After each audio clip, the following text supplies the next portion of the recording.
সম্প্রতি জাজ মাল্টিমিডিয়া ও কলকাতার এসকে মুভিজের যৌথ প্রযোজনার ছবি নবাবের একটি গান সোশ্যাল মিডিয়া ইউটিউবে প্রকাশিত হয়েছে। গানটি কলকাতা ও বাংলাদেশের দর্শকদের মধ্যে বেশ আলোচিত হচ্ছে। গানে হিন্দি শব্দের অনুপ্রবেশে ক্ষোভ প্রকাশ করেছেন এদেশের দর্শক শ্রেণী ও শিল্পী সমিতির নেতারা। তেমনি শাকিব খানের নাচে মুগ্ধ হয়েছেন তার দর্শকেরা।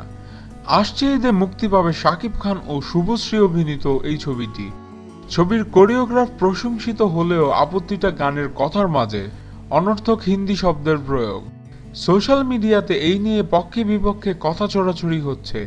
অনেকেই বলছেন এটার কোনো মানেই হয় না, এসব শব্দ ব্যবহার না করে বাংলা শব্দটা ব্যবহার করলে ভালো হতো। শাকিবের এই নাচে মুগ্ধতা প্রকাশ করেছেন অনেকেই। শাকিব বেশ ভালো নেচেছেন। শাকিব বাংলাদেশের ছবিতে কেন এই পারফর্ম পারেন না, পরিচালকেরা কেন এইভাবে ব্যবহার করতে পারেন না, এটাও প্রশ্ন তৈরি হয়েছে। সেলিম শিকদার নামে এক ভক্ত লিখেছেন, শাকিব খান যদি ইন্ডিয়ায় হতেন তাহলে সালমান খান ও আমির খানের মতো সারা দুনিয়া কাঁপিয়ে দিতেন। আমি আগে শাকিবকে দেখতে পারতাম না, এখন বলি শাকিব বাংলার অহংকার।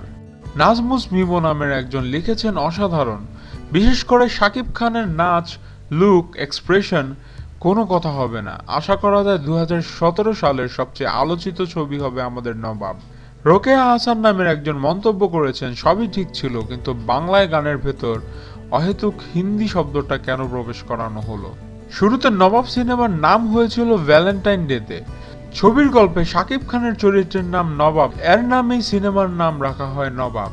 আপনাদের মতামত কি 16 আনা গান নিয়ে?